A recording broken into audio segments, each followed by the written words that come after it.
Hello friends, मैं आदित्य कुनाल। चलिए start करते हैं। आज से हमारा नेक्स्ट चैप्टर स्टार्ट हो रहा है कि नहीं? तो स्टार्ट किया जाए। तो ये बता दूं मैं, जो बच्चे नए हैं उनको, ये मोर देन 25 ईयर्स का चल रहा है। ठीक है, अभी तक हम लोग ने इस क्लास 11 से, मतलब इस चैप्टर जब हमारा ये अब शुरू होने वाला है, तो हम लोगों ने, बता देता हूँ मैं क्या कर लिया है। हम लोगों ने 1D मोशन हम लोगों ने कर लिया है, ठीक है। 2D मोशन कर लिया है। अब 1D मोशन और 2D मोशन बच्चों को समझ नहीं आता, तो मोशन इन वन प्लेन हम लोगों ने कर लिया है, और मोशन इन अ प्लेन कर लिया है, मोशन इन टू प्लेन्स कर लिया है हम लोगों ने। ओके, तो ये दोनों वीडियोस हमारे आपके आ चुके हैं। सारे के सारे क्वेश्चन हम लोगों ने कर लिए हैं। मोर देन 30 ईयर से क्वेश्चन हम लोगों ने किए हैं, लगभग 30 तो 31 ईयर से क्वेश्चन हम लोगों ने इन दोनों चैप्टर में कंप्लीट कर लिए हैं। हमारा लॉज ऑफ मोशन स्टार्ट होने वाला है, ठीक है। तो इसमें भी हम लोग मोर देन 25 ईयर्स में लिखता हूँ। 25 अच्छा अंक लगता है मुझे, 25 मैंने लिख दिया, ठीक है। एंड चलिए अब स्टार्ट करते हैं इस चैप्टर को भी, है ना।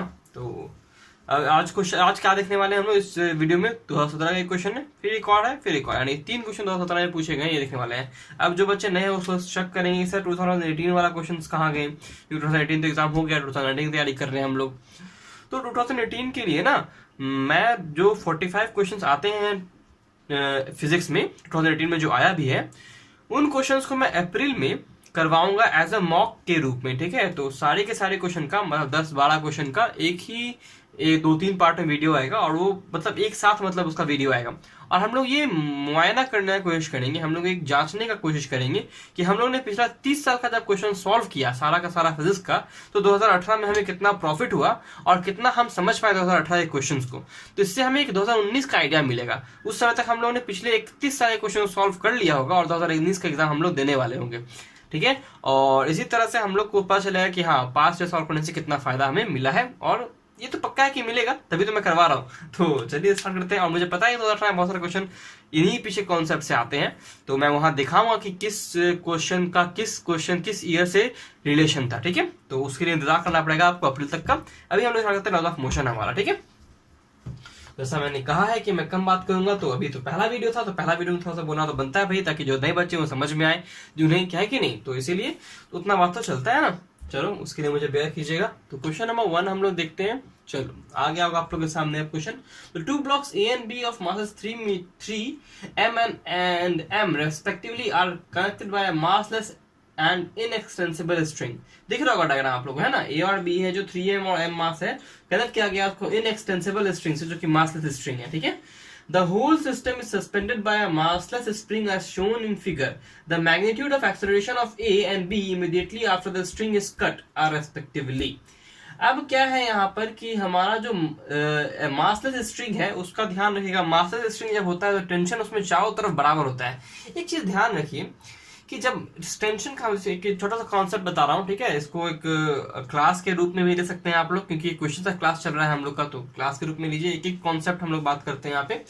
तो जब टेंशन का बात करते हैं ना हम लोग, तो हम लोग बात करते हैं किसी मासलेस बॉडी पे। तो जब टेंशन का होता है तो ये खुद भी एक तरह का फोर्स ही है, और फोर्स होता है m इंटू ए, मास हो जाता है 0। जब कोई मास किसी ऑब्जेक्ट का 0 होता है तो टेंशन उसमें प्रोड्यूस नहीं हो सकता।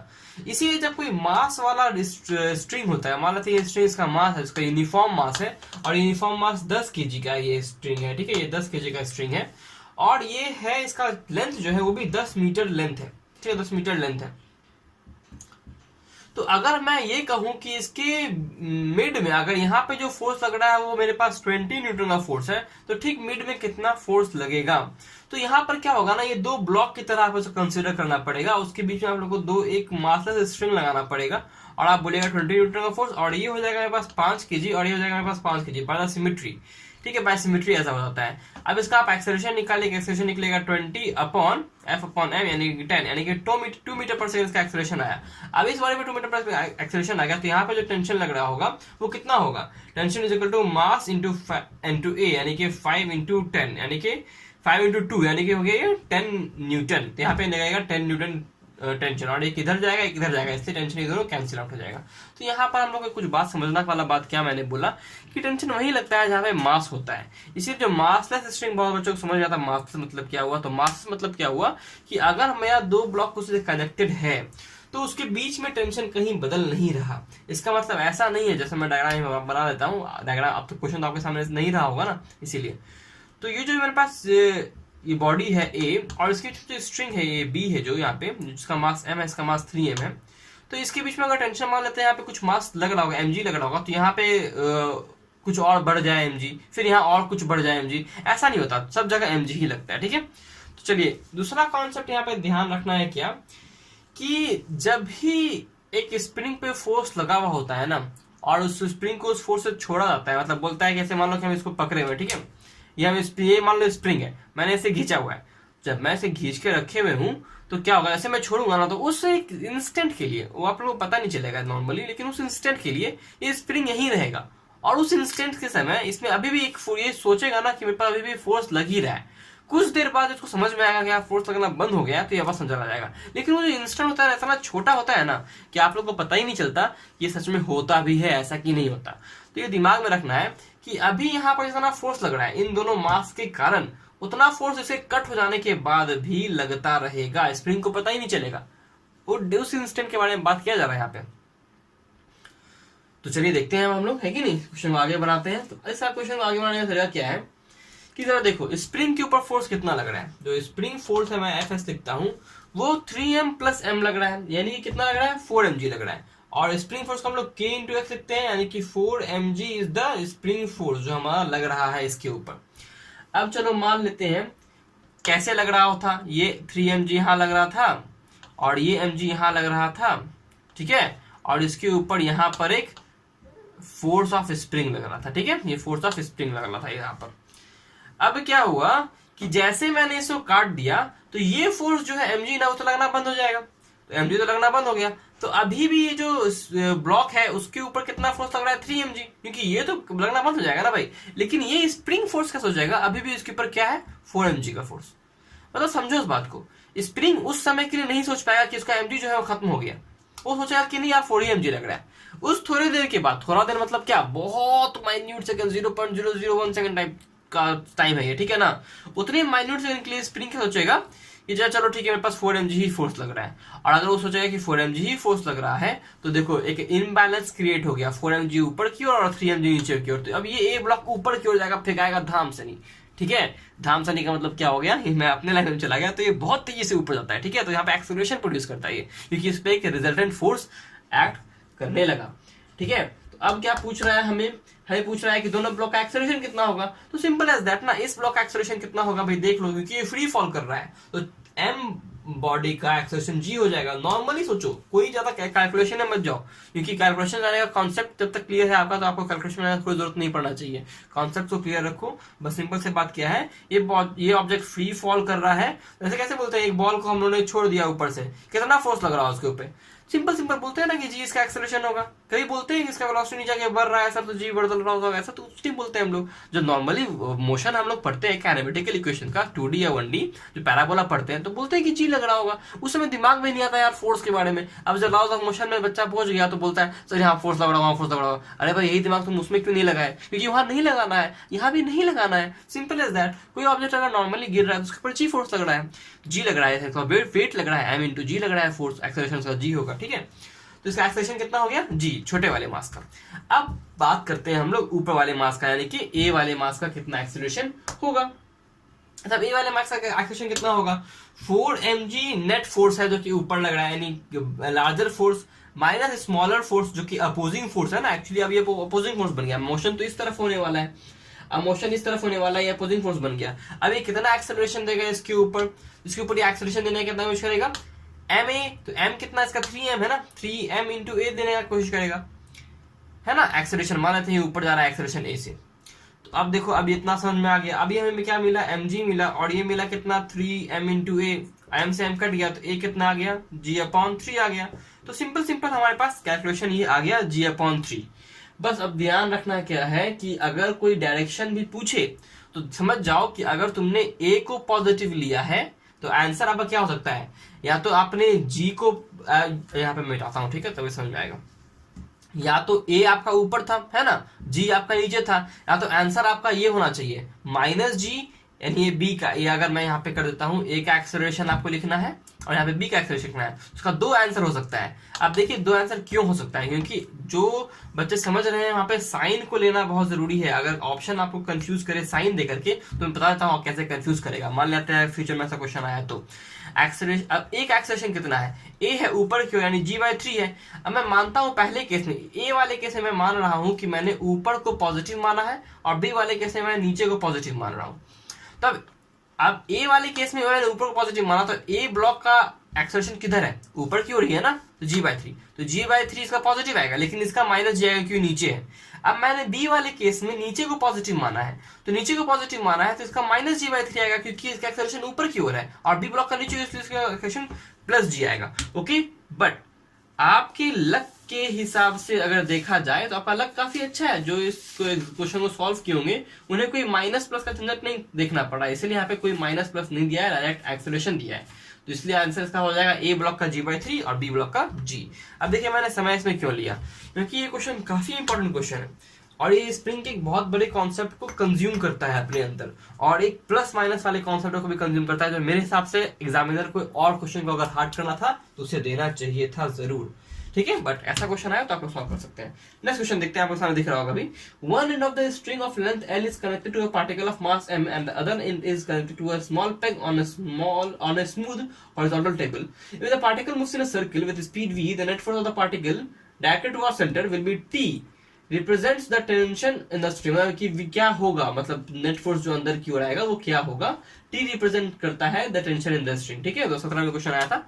तो एक पैग मतलब क्या, एक छोटा सा पत्थर लिया, पत्थर क्योंकि हिल नहीं सकता ना, पत्थर बहुत भारी होता है, उसको छोटा सा एक बॉल अटैच कर दिया गया। एक पत्थर है मेरे पास, मान लेते हैं ये है मेरे पास एक पत्थर, दिखा देता हूँ, ये है, मैंने इससे एक छोटा सा धागा अटैच कर दिया, छोटा सा एक बॉल अटैच कर दिया, इसको नचा रहा हूँ मैं, और ये स्मूथ है, शीशा का है तो ये स्मूथ है ही, तो ओके, तो मतलब यहाँ पे फ्रिक्शन थोड़ा बहुत रहता है। ये चलिए वहां पे नहीं जाते हैं अभी हम लोग। एक पैग एक काटी, ये कुछ भी ले लिया, उससे हम लोग ने एक धागा अटैच कर दिया, वहाँ पे एक छोटा सा मास मैंने अटैच कर दिया यहाँ से, इसका मास m है और इस वायर का लेंथ जो है वो l है, या फिर थ्रेड का लेंथ जो l है, या फिर रोप या फिर स्ट्रिंग, कुछ भी बोल सकता है, कोई दिक्कत वाली बात नहीं है। इसका स्पीड जो दिया हुआ है वो v दिया हुआ है, देखिए साफ साफ बोला है, स्पीड दिया हुआ है v, इसका मतलब वेलोसिटी क्योंकि चेंज होते रहती है हमेशा, तो स्पीड यानी मैग्नीट्यूड ऑफ वेलोसिटी दी हुई है हमें, जो कि v है और जो कि कांस्टेंट है हमारा। अब देखिए क्या होता है, मैंने पहले ही बताया है कि सेंट्रीपिटल फोर्स, यहाँ पे ये कॉन्सेप्ट बहुत इंपॉर्टेंट है। Centripetal force is not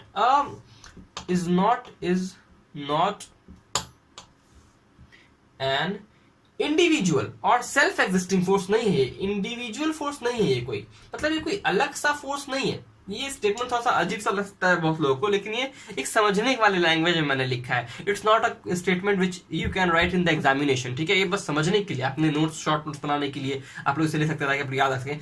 centripetal force is not an individual force, ठीक है, but it is a net force, it is a net force which acts.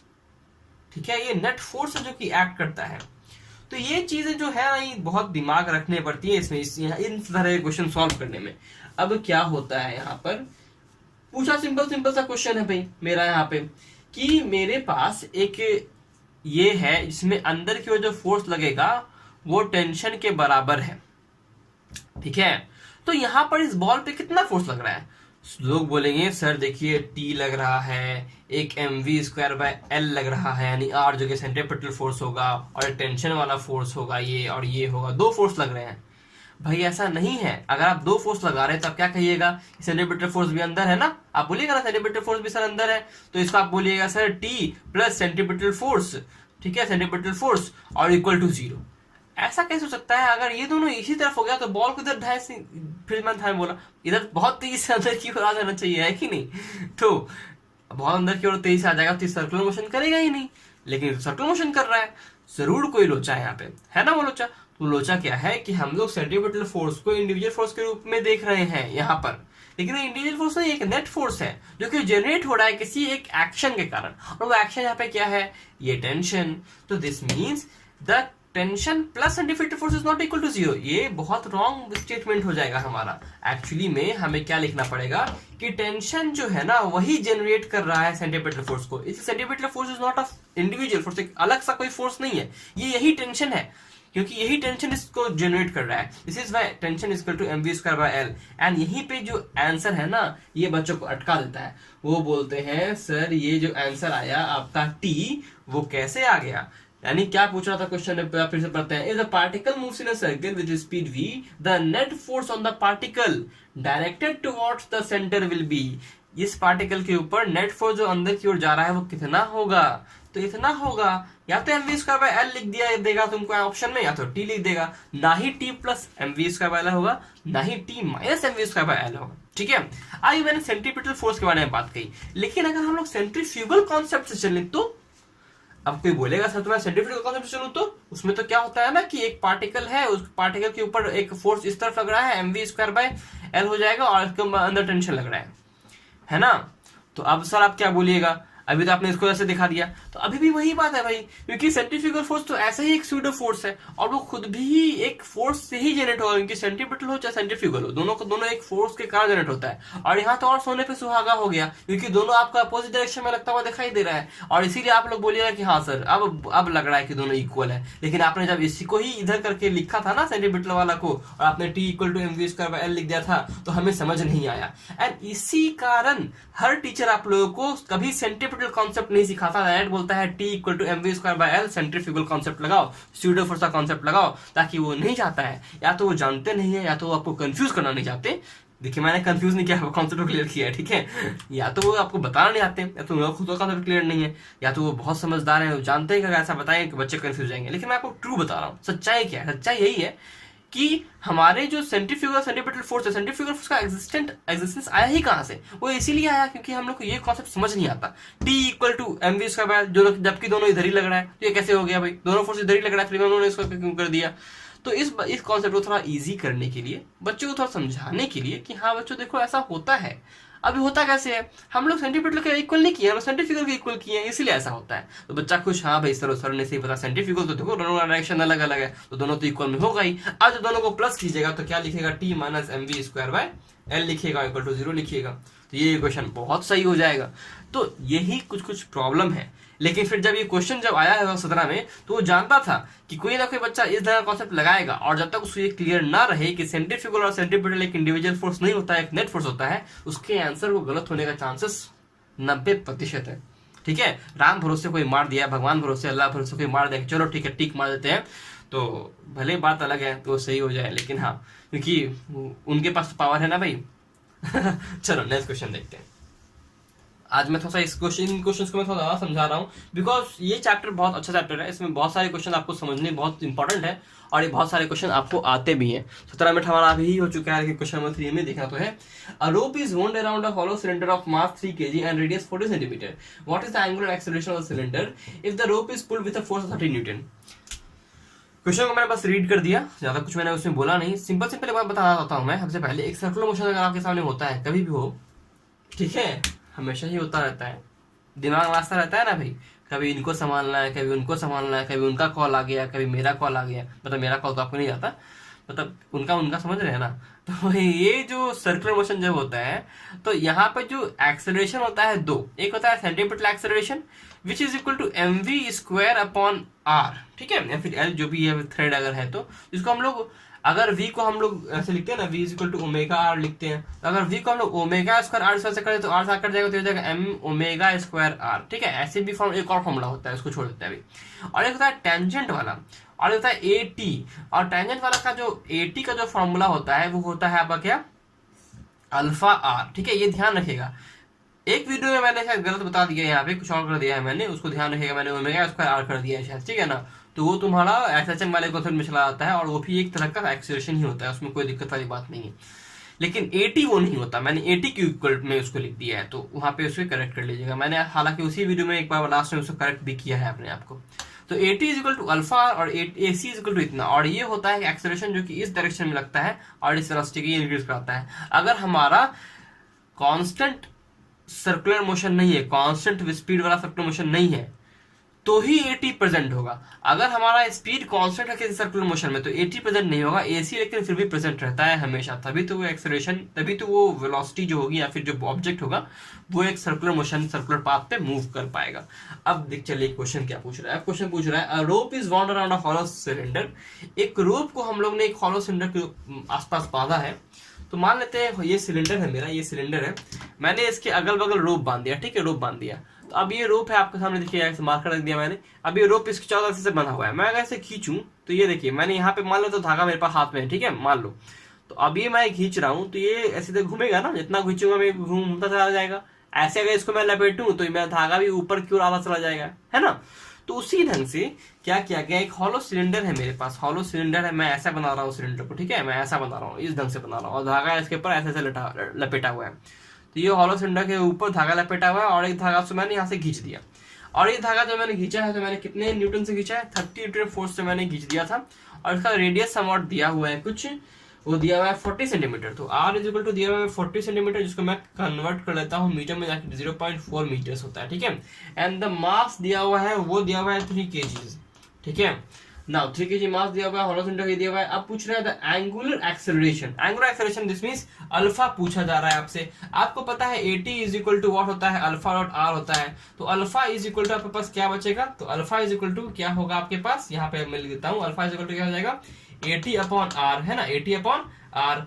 Now 80 will be equal to what, 80 is equal to, ये हो गया मास ना, और ये हो गया एक्सेलरेशन। तो अगर आप यहां से ध्यान से देखें तो हमारे पास क्या आता है 80, है ना।